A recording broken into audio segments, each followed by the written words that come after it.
Why? Hello and welcome everybody. Also good morning. So today I want to go ahead and make a video to kind of help people out who struggle a little bit more in leveling or maybe have never played this before. So what we're going to do today is go through a brief overview of my website, how to grab the latest POB. We're going to go ahead and jump into the POB, cover the notes section, explain what you're doing at what stage, when you're making swaps, what you're leveling with, etc. I can't really do anything for post-campaign because, most of us have never played builds like these before since these are all brand new. So with that being said, let's get started. First thing I want to go ahead and showcase is this is the skill that we're going to be leveling with. Now, if you want to level a simpler way, you don't have to do this at all. You can simply start Scion and use Spectral Throw. I'm a big fan of Cobra Lash, which is what this skill is, only because it just feels smooth to use. The only issue I have with Spectral Throw is because you're using a two-hander most of the time, it's just very slow, but it does get the job done, so it's not a big deal at the end of the day. After this, we're going to be swapping to another skill. We'll talk about that in a second. So, how do you get the latest POB? The latest POB, you always want to come to my website, and it's very easy. All you got to do is come to Pohx.net and just grab the RF Scavenger right here. It's not good to grab POBs from my YouTube because, I'll make an update and then maybe I forget to update the YouTube video because the YouTube video should realistically link here, but then people say like, why are you linking like a link within a link? Just come here to the website, click the button, and you're done, right? From here, all you got to do is actually just put it into path of building. So if we click new and then we hit import and we click, this will post our build. And this is right here what we're running. So right on here, if we look at the notes section in POB, one of the first things it's going to tell you to do, if you're familiar with muling, is start a shadow, kill Hillock, so that's literally the guy on Twilight Strand, get Cobra Lash, which is the skill you see me using here, but now we're switching, buy an Iron Ring, so that's that right here, right? Transfer that stuff into the stash for your Scion. This is a lot faster than the mule on the previous RF Chieftain where you play the Witch and you go through a little bit more. This is literally you kill the first boss and then you're done. Now, some other tips would be make sure you 3-to-1 your life flasks as you progress.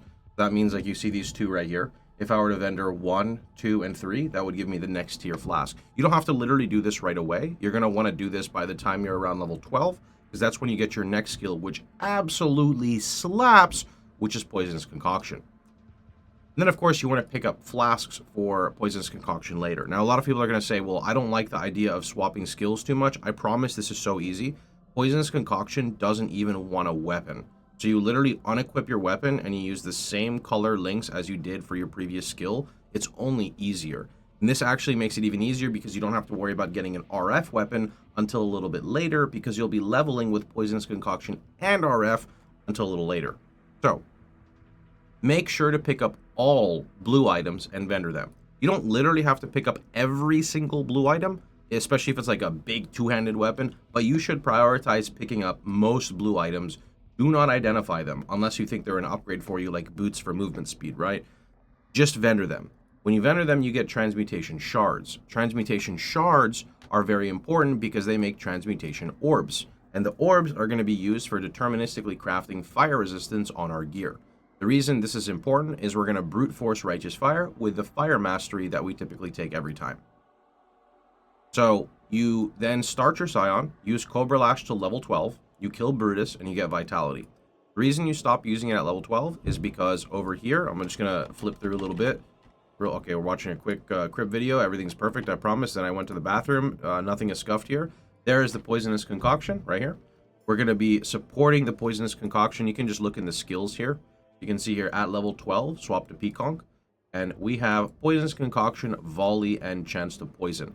Vicious Proj is here because people recommended Vicious Proj. I didn't actually get to try it. I think they say drop Chance to Poison for Vicious Projectile. And you can see the links to use over here, right? So I recommend Cobra Lash, Chance to Poison. And then it's your choice between like Volley, faster attacks, added cold prismatic burst. I think I like faster attacks the most. Some people like Volley if they're not good at aiming, for example. Maybe you don't have green, so you can use a blue, right? Prime example. Then you just have like Sniper's Mark, which you just cast on rares and bosses, and then you're pretty much done. So this is Poisonous Concoction, as you can see right here. Very nice to use. You go from, killing like mobs in like 3-4 hits to just throwing a flask at them. Like, here's a rare, right? Like, only 1 or 2 of those flasks hit, you can see he's literally just dying. For something with very little damage nodes, this is amazing. This is also not using Withering Step. This is not using Sniper's Mark. It's just throwing a flask, right? So After you kill Mervale, right? So we're gonna just shoot this forward a little bit. Here's the Mervale. Well, actually, Mervale fight's coming up. So here's the Mervale fight. You can see this is fine too. I had to come back to town because I ran out of life flasks. One thing to note for poisonous concoctions, you want 3 life flasks, I believe. Also, don't think I had the highest tier flask, but again, even though I'm teleporting back during a boss fight, she's still dying so fast. I just ran out of charges, right? So, like, for example, if we go back in, she's already phased. She's just getting deleted, right? Very, very, very clean leveling skill, especially with very few damage nodes.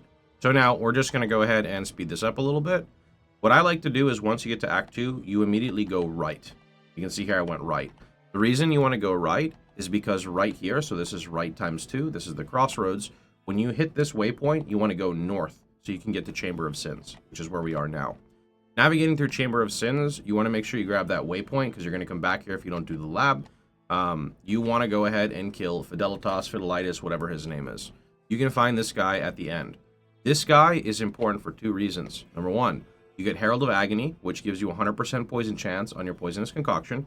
More importantly, you get access to the Righteous Fire Gem. You will need, I believe, an alteration to buy it, and this is where you need transmutation. So you can see here I've been hoarding my transmutations in this run. Now, from here, I'm just going to go ahead and zoom through. You can see me selling. Actually, here's a good clip that already... There you go. You can see here when you sell this gear unidentified, you're getting these transmutation shards. And these shards are important, again, because they go into the actual orb, which you use for fire res. Now, when you actually get Righteous Fire going, I missed a skill point, so I'm going back. You get access to 2 blue gems as Scion that you normally would not get as Marauder. So you can actually run Efficacy, which you can buy here in Act 1. And you get to run Elemental Focus after you kill, I don't know if it's Weaver or if it, I think it's Weaver. But anyway, you get a 3-link RF, which is really good because normally we run on 0-link RF, and it's actually still strong even on a 0-link. Don't mind me, this is just showing my first video I ever made. Let's skip forward. Okay, so here, the reason I'm not running RF yet is I need that Fire Mastery, so I'm actually going through and doing the skill point over here in Crypt. So I'm just going to go ahead and skip through real fast.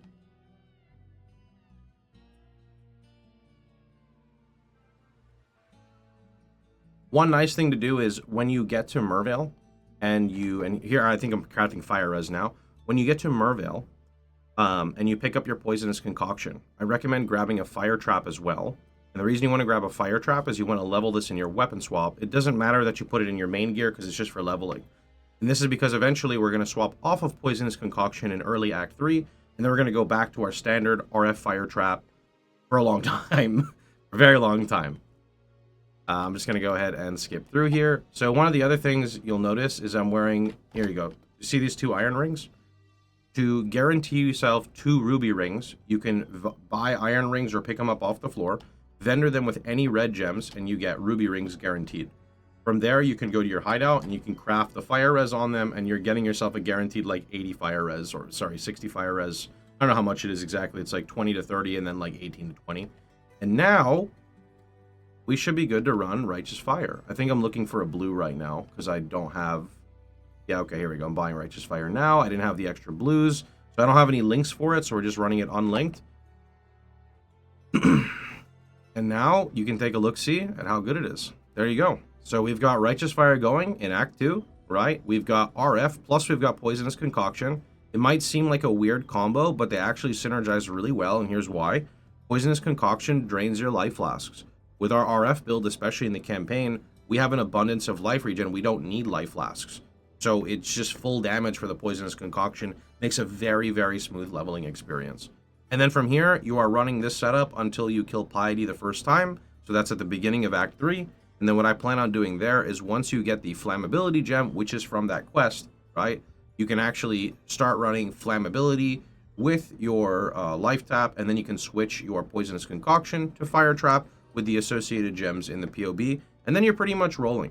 There may be like a slight, what's the word I'm looking for? You may feel like kind of weak a little bit later, and that's because we don't get a big power spike as Scion. So some early unique items that are very good, I can just go ahead and pop into here really fast. So one really, really cheap item that you can find on League Starts is called Kikizaru, and Kikizaru grants you 3 flat life regen per level. That's very, very strong. Also gives you like some all attributes, reduced effective curses, but very good for fixing regen. If regen is good and you want more damage, Pyre Ring is a fantastic option for the burning damage. Other than that, you can get like a Spring Leaf pretty early on as well. It's another one that gives you like a burst of regen. I don't really care too much for it.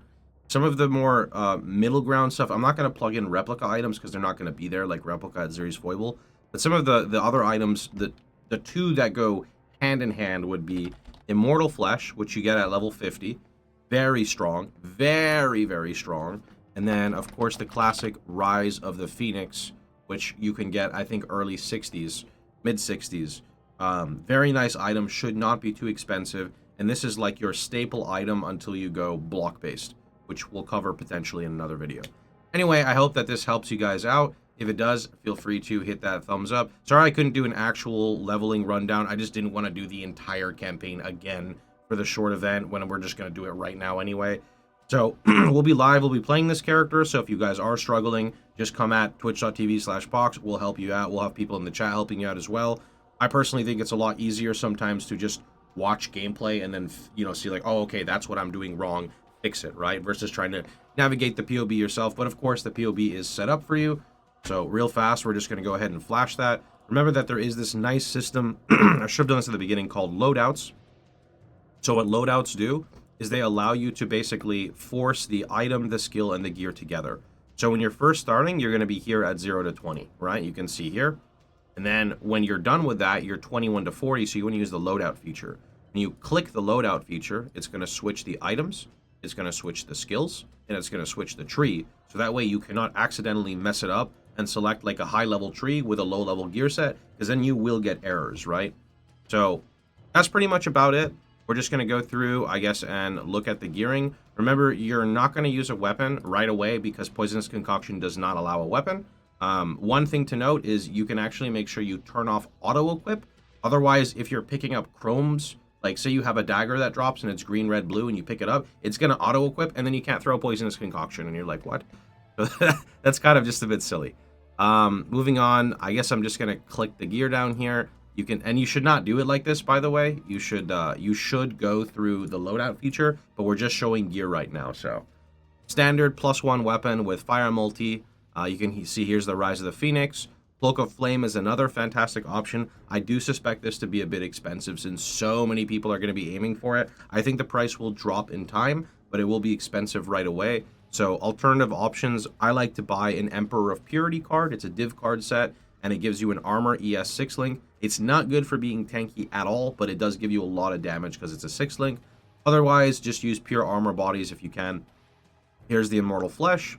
Moving into red maps, you can see we're still using the same set of uniques. The two main things that happen in the red map swap is we are now block-based with our shield. You can see that recovery on block, and you will want to make sure that you use the loadout feature to actually see the difference in the tree. Red maps. So you can see it here, how it looks different with glancing blows. And one of the other things we have is you want to make sure with this build that you are getting a source of Ignite Proliferation. So you can see on the Titan Gauntlets, I have Ignites you inflict spread to other enemies, just like Chieftain. Whether you want to get it on Fan the Flames, which is a cluster jewel, which is usually cheaper than trying to roll your gear with XR currency, that ends up helping a lot. And then one of the last two things I will say is there are some very, very important things, I guess 3. Number 1, your damage for single target sucks. You're playing an RF build. You want to make sure that you grab an Archdemon Crown, you re-roll it to Elder Influence with Harvest, and then you can slam Harvest, Reforge Fire to get a Conch Burn Helm. This may look daunting, it's very easy to make, and it gives you your pseudo 6 link for your helmet. This shoots your single target up a shit ton. You can get this probably the first couple of days, really. You just need an Archdemon Crown, you hit it with the cheapest Conquer Exalt, you swap it with Harvest, and then you're good to go. Chaos Res is very big. I'm a big fan of Amethyst Rings. Chaos has a lot of damage over time. Caustic Arrow, Poison Stacks, other random Chaos damage. This directly hurts your life regen, which is one of your main form of defenses, so do not slack on your Chaos Res. Early on, you can just pick up an Amethyst Ring and use Reforged Chaos like 1 or 2 times. You're guaranteed to get Chaos Res, and then you can craft life, so that is a nice thing. Amulets are a big source of damage because they can roll damage over time multiplier and +1 fire. And then I think the last one is, If you are lacking regen, which almost everyone will, life regen, this stat here, increased life regen rate, is your strongest stat for sustaining. Do not slack on it. Get a high roll on your boots, get a high roll on your gloves, because you can't really get it on your helmet. You can, but it's unlikely since you're going for these specific stats, right? That's pretty much about it. Don't slack on your life regen rate. It makes a massive, massive, massive difference. Anyway, that's pretty much about it. I hope that this video helped you guys out. Sorry I kind of rambled a bit, but I want to make sure people get the best information they can. So I am going to catch you guys all later. Thanks everyone so much for watching. If you guys enjoyed the video, please feel free to like, share, and subscribe. And don't forget you can catch me streaming live every day at twitch.tv/Pohx. Normally I'm live at 9 o'clock Central, but since this league goes live a bit later, I'll be popping up the stream in a few hours. Take care, and thanks so much for watching, everybody.